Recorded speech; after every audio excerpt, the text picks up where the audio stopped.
Hi, welcome to my Parsha share. Today we're going to be talking about Parshat Shoftim. You know, it's funny. Everybody is an expert these days. Have you got a rash?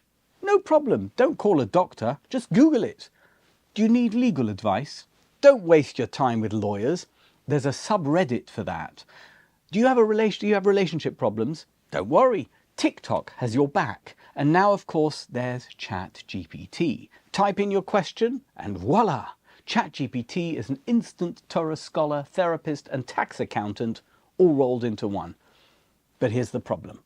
As brilliant as these online tools are, they've also convinced us that we don't actually need experts anymore. After all, why bother calling a doctor when Dr. Google is on speed dial? Why consult a rabbi when you can ask an algorithm? Although, if there's one thing we've all learnt the hard way, usually at 2 o'clock in the morning after scrolling WebMD or prompting ChatGPT the wrong way, it's that self-diagnosis is not always the best idea. Congratulations, the internet says. Your mild headache is actually a rare tropical brain parasite. Oy. This craving to be our own authority isn't just a 21st century problem. It's as old as human nature itself. And that's exactly where Parshat Shoftim steps in. The Torah doesn't say, when you're not sure, take a poll or trust your instincts. It says very clearly, go to the judges, go to the sages, go to the people who've given their lives to Torah. Even if you think you know better. Even if you don't like the answer, lo sosur yamin usmail, don't veer right or left. They are your solution. Here's what the Torah actually says in Parshat Shoftim. Let's take it line by line because the build-up is very, very powerful. Ki yipole mimcha davar lamishpat, bein dom ledom, bein din ledin, uvein nega lenega, divrei rivois b'sha'arecha, v'kamta v'alisa lamokem asher yivchar Hashem Elokecha boi. If a matter of judgment is hidden from you, whether it's bloodshed or a legal dispute or a case of ritual impurity or matters of controversy within your gates, then go up to the place that Hashem, your God, will choose. The Torah begins with the most human of all situations. You've hit a dead end. You don't know what to do. You're stuck. Do you know what? That's when you go and seek higher guidance. Uvasa el hakohanim haLevim ve'el hashofet asher yeh bayomim hahem v'dorashta v'higidu lecha es dvar hamishpat. And you shall come to the priests or the Levites and to the judge that will be in those days, and you shall inquire, and they will tell you the word of judgment. Notice, the Torah doesn't say the great judge, the once in 1,000 years genius. It says the judge who will be in your days.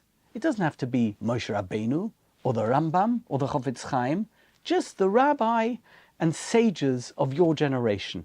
V'asisa al pi hadova asher yagidu lecha min hamakom hahu asher yivchar Hashem v'shamarta la'asos kechol asher yorucha.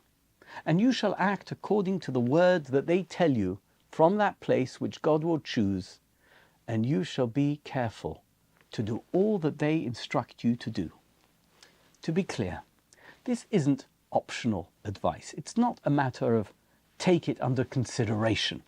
The Torah says, do it. Simple, just do it. Al pi haTorah asher yorucha v'al hamishpat asher yomru lecha ta'aseh. Lo yisosur min hadover asher yagidu lecha yamin usmail.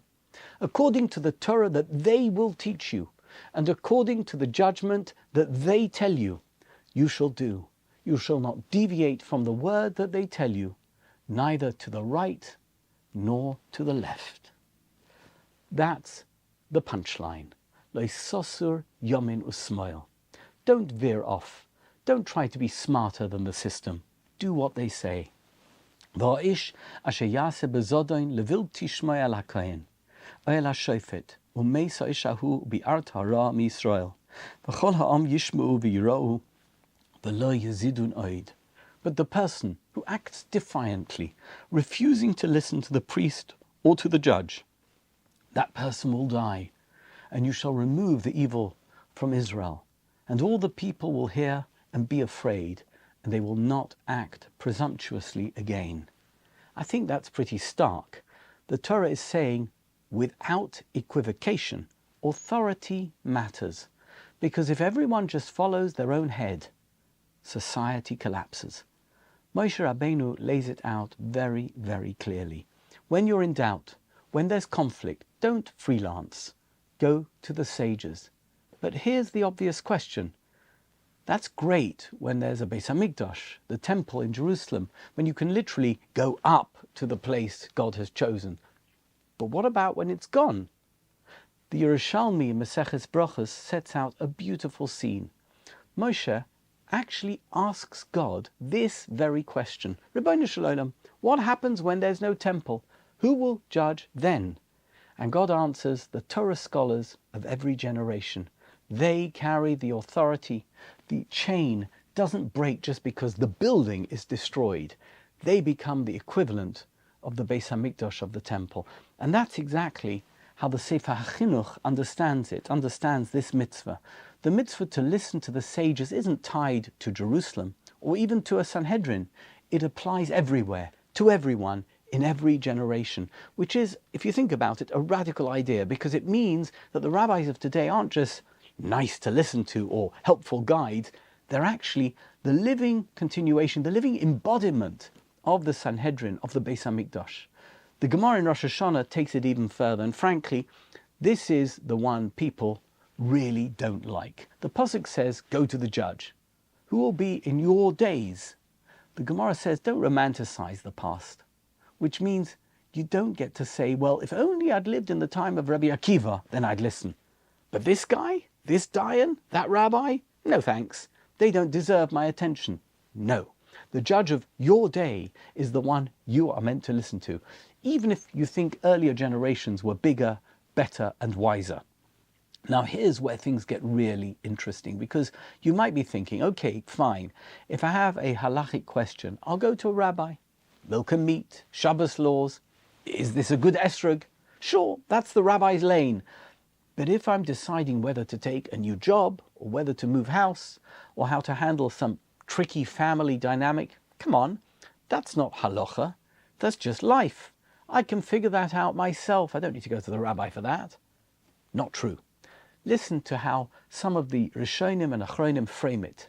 V'asisa k'chol asher yorucha. This obligation to follow rabbinic authority doesn't stop at technical halacha. It extends to ethics, to interpretation, even to advice on real life issues.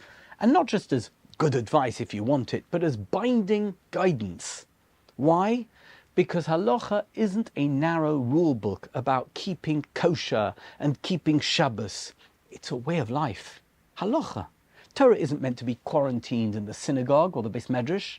It's meant to shape how you live, how you think, how you relate to people, how you run your business, and even who you should vote for. Think about it. The Torah doesn't spell out how to handle every moral dilemma, or every social norm, or every grey area, but our tradition has always looked to the sages to fill those gaps.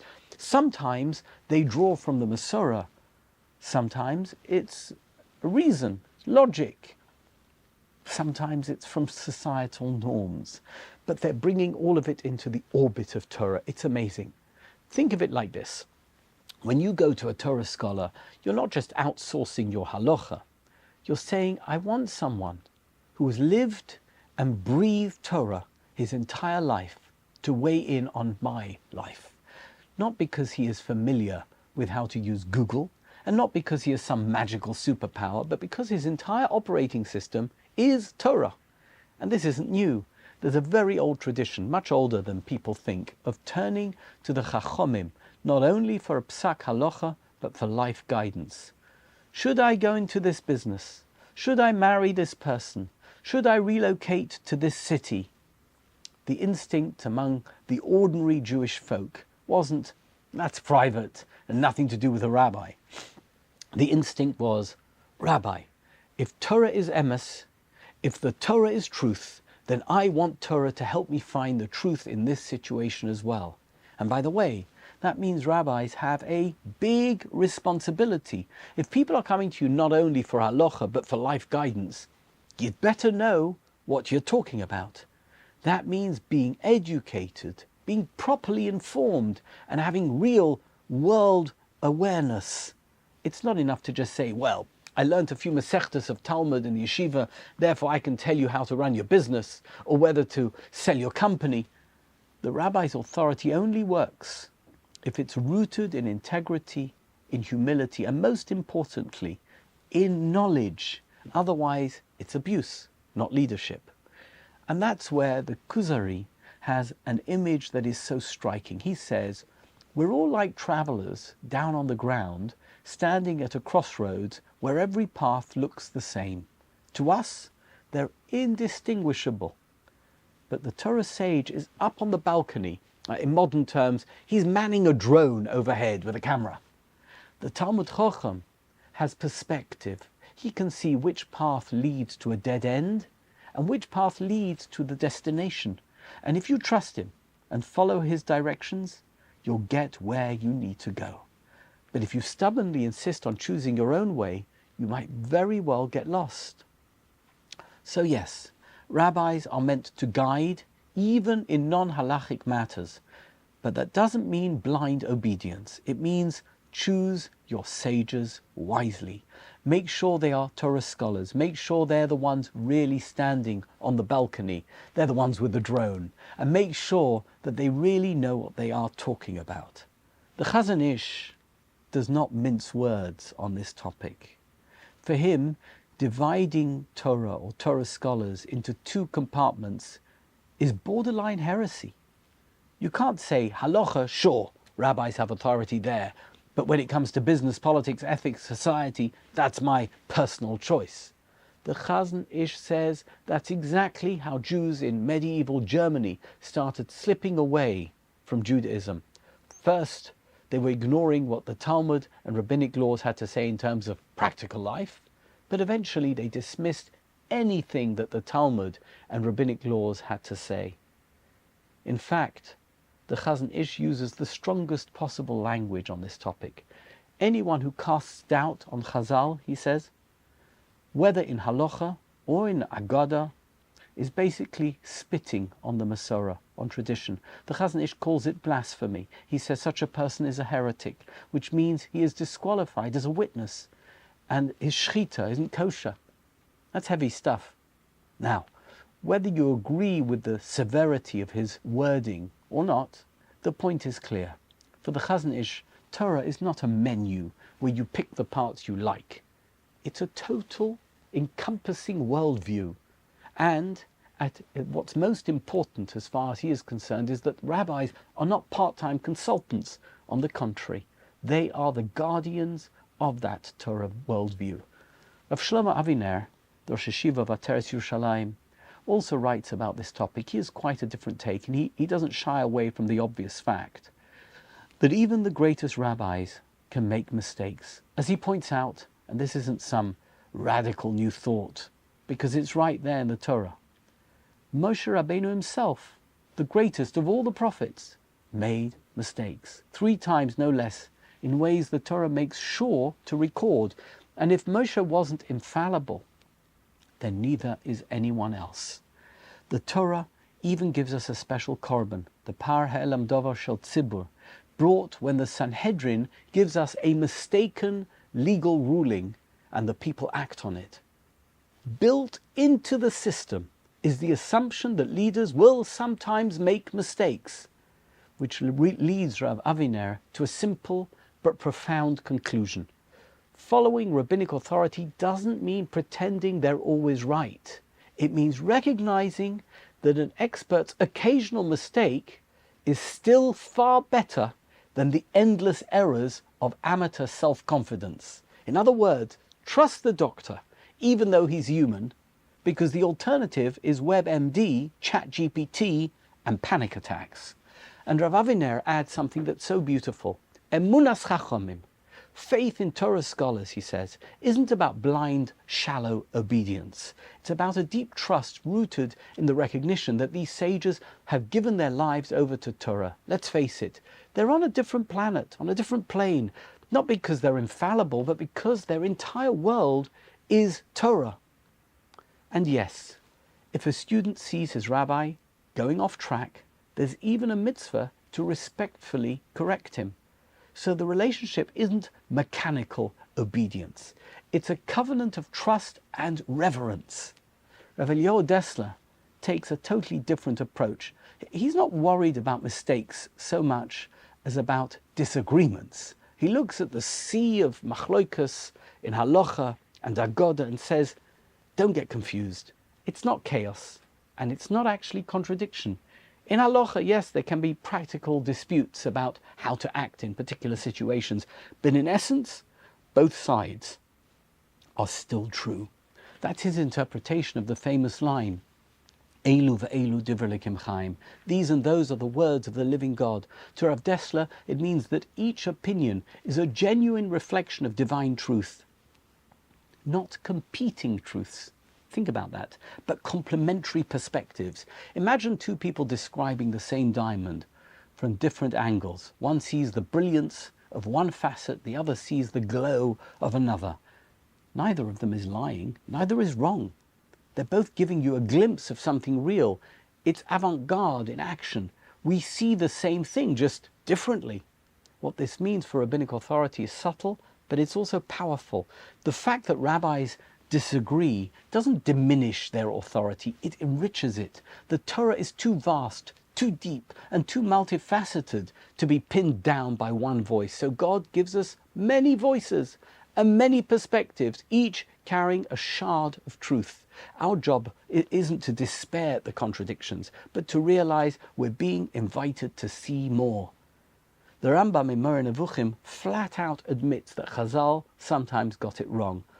Actually, not in Torah, not in halacha, but in science and astronomy and medicine, because they were working with the knowledge of their time, and that knowledge was limited.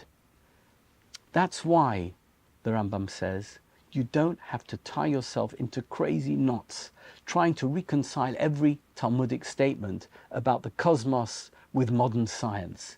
When the sages talk about the stars or anatomy or meteorology, they're not giving over divine tradition. They're reflecting the best science available, and that science, like all science, eventually got updated. For some people, that's a shocking idea. The thought that Chazal could be wrong is shocking.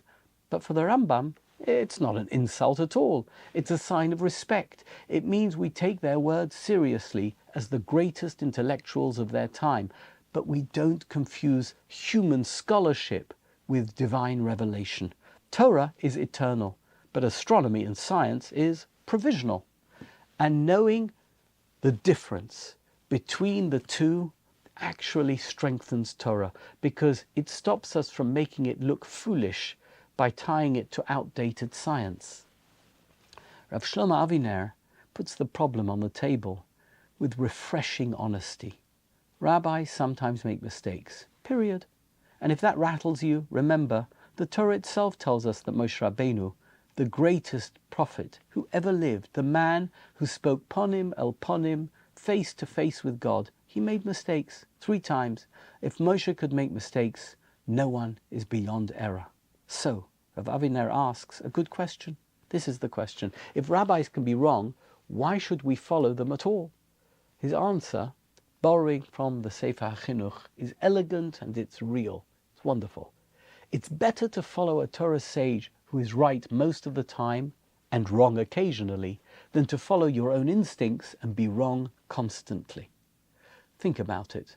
If you get on an aeroplane, you know the pilot who's flying the plane is not infallible. Pilots make mistakes, but still, you'd rather have a trained pilot at the controls than say, well, no one's perfect, so I'll just fly the plane myself. The pilot's mistakes are rare. Yours would probably happen anytime you flew, and they'd be catastrophic, frequent, and obvious. And here's the key image Rav Aviner gives. The sages live on a different planet, totally different. They've given their lives, their very existence, to literally getting into the depths of Torah. Their entire inner world is Torah. It's categories, it's values, it's God-centered perspective. So when we trust them, we're not saying they'll never slip. We're saying they inhabit a world that I want to be connected to, a chain that runs all the way back to Har Sinai, to Mount Sinai.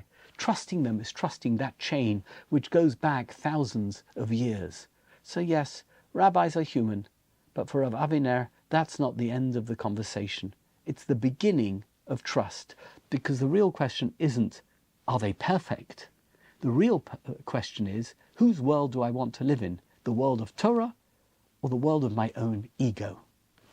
And when Rav Aviner talks about this balance, about trusting the chachamim, even though they can sometimes be wrong, it cuts both ways.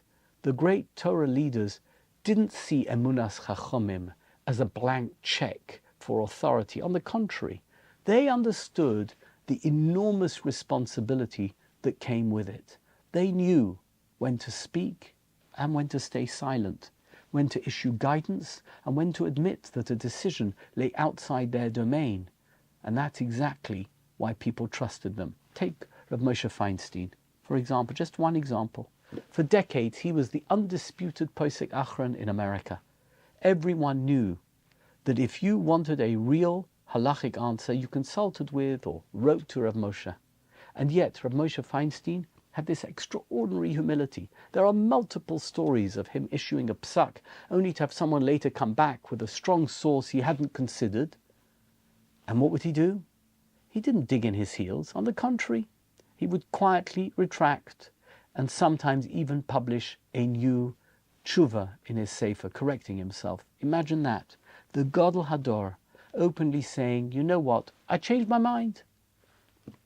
And still, people would line up to ask him questions, not only about halacha, but about marriage, about medical dilemmas, about business, about everything, because they trusted that even when he made mistakes, and they were rare, those mistakes were the thoughtful mistakes of an expert who had given his whole life to Torah and to the question you had asked him. Let's look at the Chazon Ish himself. The Chazon Ish, on paper in his writings, he's absolutely uncompromising. Torah authority is absolute, there's no flexibility. But in person, he was so careful not to be bombastic. There's a story of a man who came to see him, who was tortured about whether he should uproot his family and move to Eretz Yisrael, to Israel. The Chazon Ish listened carefully, and then he said to him, I can tell you the Torah's perspective on the mitzvah of Yishuv Eretz Yisrael, of living in Israel, but as the life decision is concerned, that's your decision to make. In the end, that's your decision. You see in that story the humility of a true Gadol. Even though people would have done whatever he told them, if he felt that the decision was outside his remit, he would say so.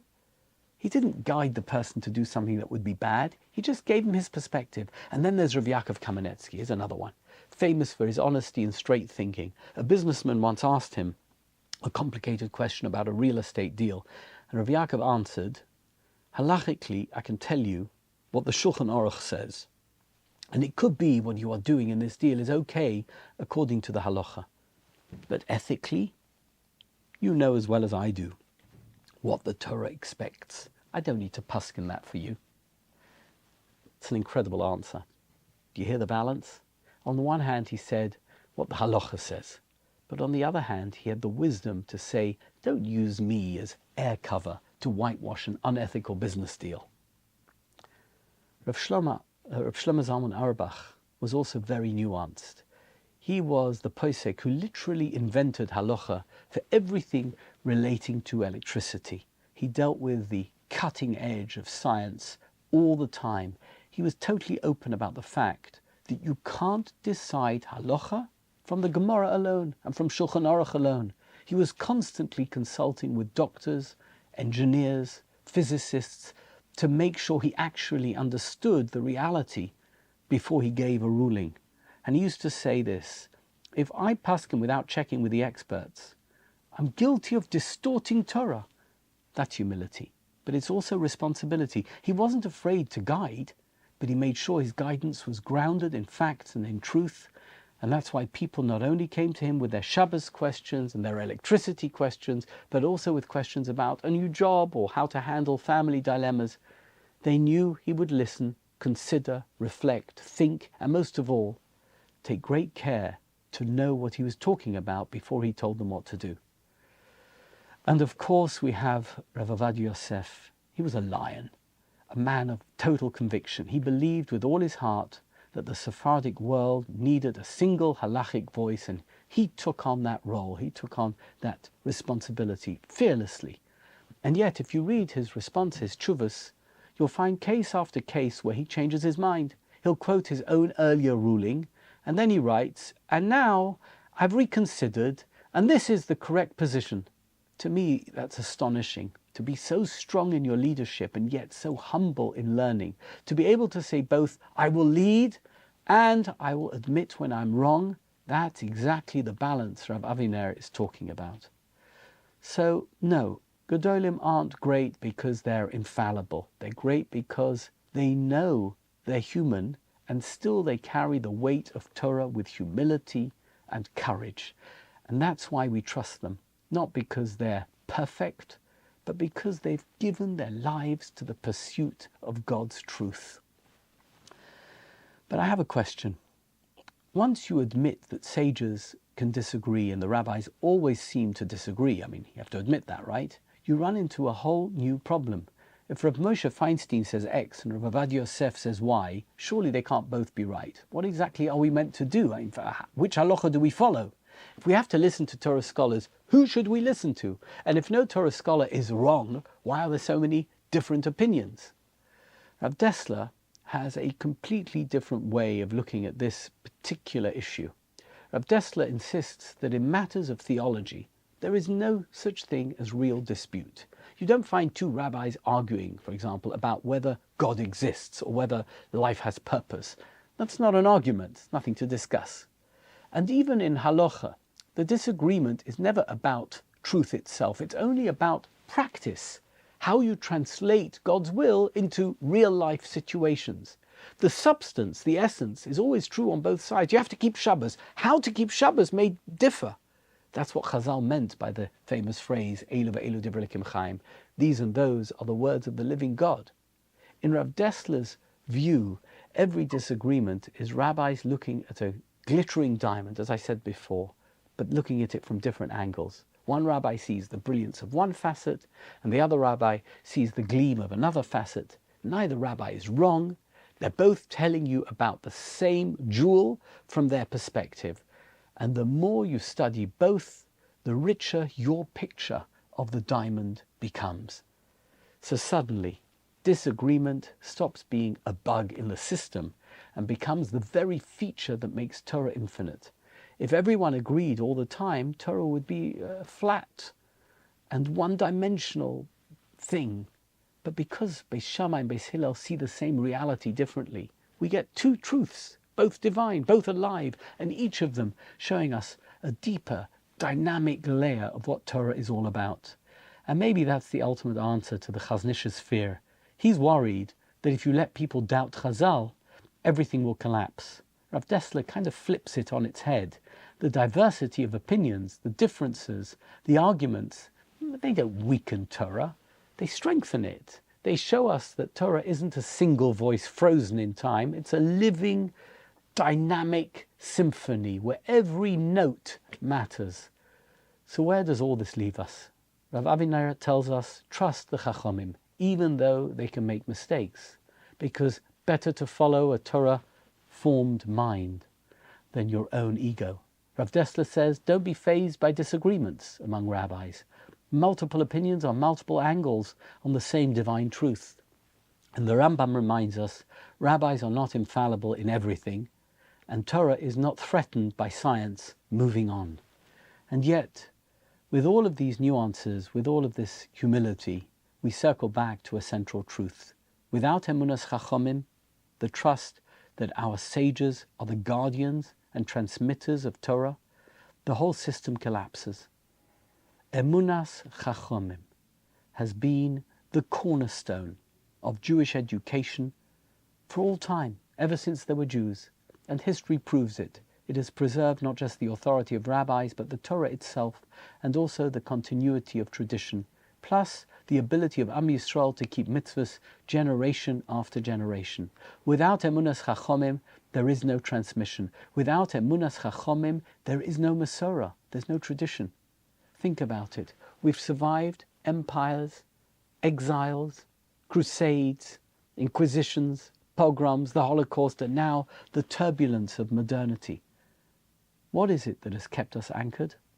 Not just the Torah itself, but the living voices who carried it forward, the great rabbis whose authority was trusted enough that the chain never broke. That's what emunas chachamim means.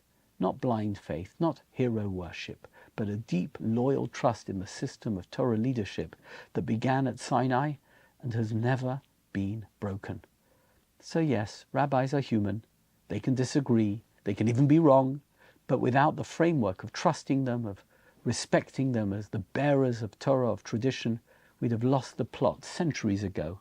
And that's why this mitzvah of lo sosur, which tells us not to veer from what they tell you, neither right nor left, isn't just a technical command. It's the lifeblood of Jewish continuity. And maybe that's the closing note to leave you with. The Torah doesn't ask us for perfection, not from our sages, and not even from ourselves. What it asks us for is loyalty. Loyalty to the chain, loyalty to the Masorah, loyalty to the living voices of Torah in every generation. Because without that loyalty, the Torah would be just another ancient text gathering dust. But with that loyalty, the Torah remains Divrei Elokim Chaim, the living word of God, still alive and guiding us even here and now. And with that, I will end. Thank you so much for watching. Thank you so much for listening. Thank you. Thank you.